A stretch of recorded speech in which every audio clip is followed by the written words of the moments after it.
तो दोस्तों, घर बनाते समय आपको आपके स्लैब की हाइट आखिर कितनी लेनी चाहिए? 10 फीट, 11 फीट या फिर 12 फीट? देखिए दोस्तों, ये सवाल काफी छोटा लगता है, लेकिन अगर इसका जवाब गलत हो गया तो आगे चल के आपका घर जो है वो छोटा दिखाई दे सकता है, दबा हुआ दिखाई दे सकता है, या फिर आपके लिए काफी अनकंफर्टेबल हो सकता है। तो इसीलिए स्लैब की सही हाइट जानना काफी ज्यादा जरूरी बन जाता है, क्योंकि बहुत बार लोग आपके साइट के ऊपर आते हैं। कोई आपसे कहता है कि 9.5 फीट हाइट जो है वो काफ़ी सफिशेंट हो जाएगी, या फिर कोई आपसे ये कहता है कि हमने जो है 12 फीट से भी ज़्यादा अपने स्लैब की हाइट ले ली है, जो कि हमारे लिए तो काफ़ी सफिशेंट है, आपको गर्मी वगैरह बिल्कुल भी नहीं लगेगी। देखिए दोस्तों, सजेशंस तो काफ़ी आने वाले हैं, पर आखिर सही चीज़ कौन सी होने वाली है? देखिए दोस्तों, अगर आप अपने स्लैब की हाइट काफ़ी कम कर लेते हो तो ऐसे में अगर आप हाथ ऊपर करते हो तो फैन आपके हाथ को लग सकता है, या फिर अगर आप अपने स्लैब की हाइट काफ़ी बड़ी कर लेते हो तो इसकी वजह से कुछ नुकसान होते हैं, जैसे कि पंखा इतना ऊपर चला जाता है कि आपको उसकी हवा ही नहीं लगती है। तो इसीलिए और भी ऐसे इंपॉर्टेंट पॉइंट होते हैं जिस वजह से आपको स्लैब की सही हाइट चुनना काफ़ी ज़्यादा ज़रूरी होता है। यानी कि काफ़ी कम हाइट भी गलत हो सकती है और बहुत ज़्यादा हाइट भी आपके लिए नुकसानदेह हो सकती है। तो चलिए आज के इस वीडियो में जानते हैं कि आखिर स्लैब की सही हाइट कितनी होती है, इसके क्या फायदे होते हैं, और सबसे इंपॉर्टेंट चीज, जब भी आप स्लैब की हाइट मेजर करते हो तो आपको कहां से उसकी हाइट मेजर करनी चाहिए। क्योंकि बहुत बार ऐसा होता है कि जब भी हम स्लैब की हाइट की बात करते हैं तो क्या वो स्लैब के बॉटम से आपको मेजर करनी चाहिए या फिर स्लैब के टॉप से। तो इस चीज के बारे में भी हम आज के वीडियो में देखेंगे, जिससे कि आप जो है एक सही डिसीजन ले सको। देखिए दोस्तों, आगे चल के आप अपने घर का कलर बदलवा सकते हो, टाइल्स बदलवा सकते हो, यहां तक कि आप अपने घर का फर्नीचर भी बदलवा सकते हो। पर जब बात आती है स्लैब की हाइट की तो यह बदलवाना काफ़ी ज़्यादा मुश्किल भरा साबित होता है। आप कुछ एक्सपर्ट यहाँ पर ऐसा भी कह सकते हैं कि आगे चल के हम जो है जैक लगा के अपने घर की हाइट बढ़ा लेंगे। तो देखिए दोस्तों, पहली चीज़ ये करना काफ़ी मुश्किल होता है। दूसरी इंपॉर्टेंट चीज़ ये आ जाती है कि उसके लिए आपको काफ़ी ज़्यादा पैसे जो है वो खर्च करने पड़ सकते हैं। और एक इंपॉर्टेंट चीज आ जाती है कि इसमें आपका जो स्ट्रक्चर है वो भी डैमेज हो सकता है। तो ऐसे में क्यों आप आसान चीजों को छोड़ के मुश्किल चीजों के पीछे भाग रहे हो? तो वीडियो में सबसे पहले जानते हैं कि आखिर ये जो स्लैब हाइट होती है इसका क्या मतलब होता है। देखिए दोस्तों, स्लैब की जो हाइट है उसे मेजर करने के अलग अलग तरीके होते हैं। कुछ लोग जो है फ्लोर से स्लैब का जो टॉप होता है उसे मेजर कर लेते हैं, पर यहां पर आपको क्या करना है, आपका जो फिनिश फ्लोर लेवल होता है, यानी कि आपकी जो टाइल लगी हुई होती है उससे आपका स्लैब का जो बॉटम होता है, इन दोनों के बीच में जो डिस्टेंस है उसे हम यहाँ पर स्लैब हाइट कंसिडर करेंगे, जिससे कि आपको कोई भी कंफ्यूजन नहीं रहेगा। क्योंकि बहुत बार ऐसा होता है कि आपको ठेकेदार कहते हैं कि उन्होंने स्लैब की हाइट जो है वो 10 फीट रख ली है, और जब आप मेजर करने के लिए जाते हो तो फिनिश फ्लोर से स्लैब का जो बॉटम है वहां पर आपको सिर्फ 9.5 फीट ही हाइट मिलती है। तो ऐसा कोई भी कंफ्यूजन आपके दिमाग में न रहे, इसके लिए ये जान लीजिए कि फिनिश फ्लोर से लेके स्लैब का जो बॉटम है वहां तक का डिस्टेंस जो है वो हम स्लैब हाइट के तौर पर कंसीडर करेंगे। अब दोस्तों, यहां पर अगला इंपॉर्टेंट सवाल आ जाता है कि आखिर स्लैब की स्टैंडर्ड हाइट कितनी होती है। तो देखिए दोस्तों, इंडियन स्टैंडर्ड के हिसाब से जो स्लैब की हाइट होती है वो 10 फीट होनी चाहिए, यानी कि 3 मीटर तक आपके स्लैब की हाइट होनी चाहिए। जो फ्लैट्स होते हैं वहां पर कभी कभी ये जो हाइट है वो कम होती है, पर जब बात आती है आपके घर की तो वहां पर आपको 9.5 फीट की हाइट की तरफ नहीं जाना चाहिए। देखिए दोस्तों, हर बिल्डिंग की जो हाइट होती है वो अलग अलग होती है उनके रिक्वायरमेंट के हिसाब से।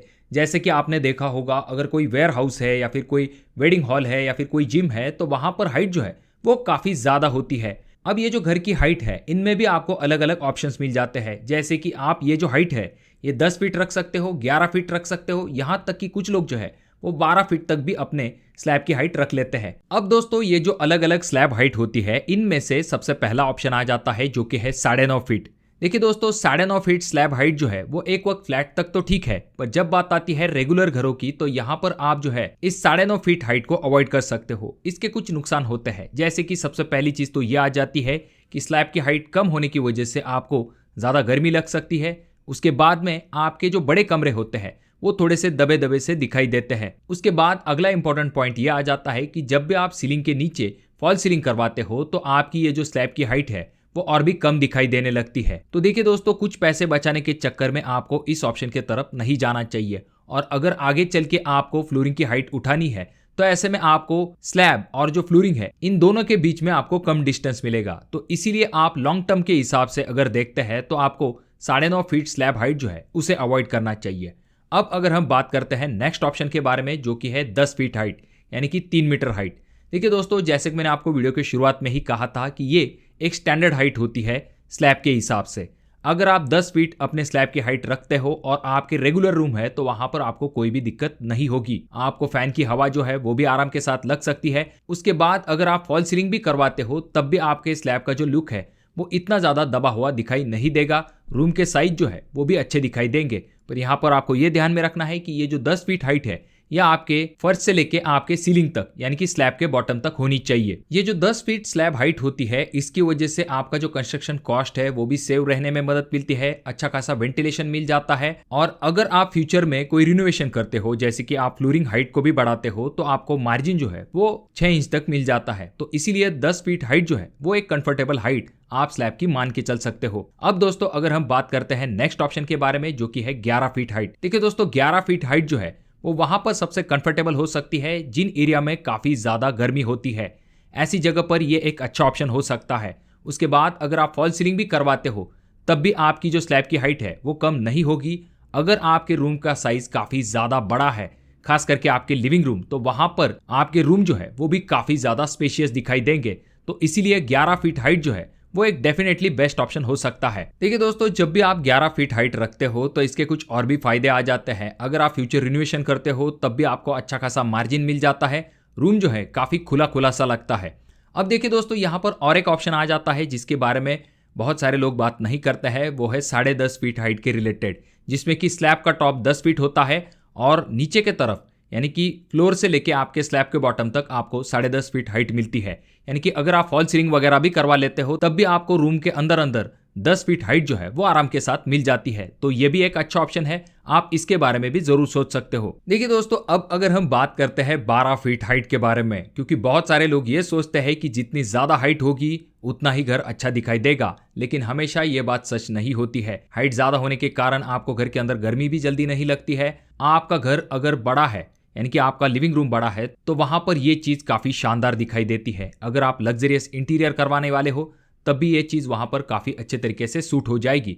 पर जब बात आती है देखिए दोस्तों छोटे रूम की, खास करके अगर आपका बेडरूम है या फिर आपका किचन है तो वहां पर रूम के साइज छोटे होते हैं। एग्जाम्पल के लिए अगर 10 फीट बाय 10 फीट का कमरा है और वहां पर अगर आप 12 फीट हाइट कर लेते हो तो ये इतना अच्छा दिखाई नहीं देगा। यानी कि प्रोपोर्शन जो है वो इतना अच्छे तरीके से दिखाई नहीं देता है। और ये जो 12 फीट हाइट है इसकी अगली दिक्कत ये होती है कि आपका जो कंस्ट्रक्शन कॉस्ट है वो बढ़ जाता है, क्योंकि आपके स्लैब की हाइट बढ़ जाती है तो आपका ब्रिक वर्क बढ़ेगा, वहां पर प्लास्टर बढ़ेगा, उसके बाद में आपका पेंट बढ़ता है, लेबर कॉस्ट बढ़ता है, उसकी वजह से आपका कंस्ट्रक्शन कॉस्ट जो है वो ओवरऑल बढ़ सकता है। तो देखिए दोस्तों, मेरे हिसाब से तो भी सबसे बेस्ट रिकमेंडेशन आपके लिए यही रहेगा कि आप जो है 10 से लेके 11 फीट हाइट जो है वो अपने स्लैब की रख सकते हो, चाहे वो 10 फीट हो अंदर अंदर या फिर 10.5 फीट हो या फिर 11 फीट हो। ये सभी ऑप्शन आपके लिए बेस्ट हो सकते हैं, जिससे कि आप थोड़ा सा फ्यूचर प्रूफ हो जाते हो। अगर आगे चल के आप रिनोवेशन करते हो या फिर आप फ्लोरिंग की लेवल जो है वो बढ़ा लेते हो तब आपको ज्यादा दिक्कत नहीं होगी। और इसी के साथ और एक इंपॉर्टेंट पॉइंट आ जाता है जो कि है प्लिंथ हाइट के रिलेटेड। देखिए दोस्तों, फ्यूचर में रिनोवेशन के बारे में मैंने इसीलिए कहा क्योंकि बहुत बार ऐसा हो जाता है 20-25 साल बाद आपकी जो रोड लेवल होती है वो आपके प्लिंथ हाइट से भी ऊपर चली जाती है, क्योंकि बहुत बार लोग जो है वहां पर सिर्फ 1.5 या फिर 2 फीट अपने प्लिंथ की हाइट रख लेते हैं और आगे चल के धीरे धीरे करके आपकी जब रोड की हाइट बढ़ जाती है, ऐसे में आपकी प्लिंथ की हाइट नीचे रह जाती है, जिस वजह से बरसात का पानी जो है वो डायरेक्टली आपके घर के अंदर घुस सकता है। तो ऐसे में हम रिनोवेशन करने के बारे में सोचते हैं, अपनी फ्लोरिंग की हाइट बढ़ाने के बारे में सोचते हैं। तो इसीलिए आपको पहली चीज ये ध्यान में रखनी चाहिए कि प्लिंथ की हाइट आपको 3 फीट कम से कम रखनी चाहिए। आपके रोड के ऊपर भी वो चीज डिपेंड होगी या फिर साइट कंडीशन के हिसाब से। उसके बाद जो स्लैब हाइट है वो आपको कम से कम 10 फीट फ्लोर से लेके स्लैब बॉटम तक जरूर रख लेनी चाहिए। तो दोस्तों, आप क्या सोचते हो, आपके हिसाब से सबसे बेस्ट स्लैब हाइट कौन सी है? कमेंट बॉक्स में कमेंट जरूर कीजिए। और नेक्स्ट वीडियो आप कौन से टॉपिक के ऊपर चाहते हो उसके बारे में भी कमेंट जरूर कीजिए। और अगर आपको ये वीडियो पसंद आया हो तो जरूर इसे लाइक कर दीजिए। बहुत ज्यादा ही अच्छा लगा हो तो अपने दोस्तों के साथ जरूर शेयर कीजिए। और ये जो दोनों वीडियो है इनमें से कोई एक वीडियो आपके जरूर काम में आ सकता है।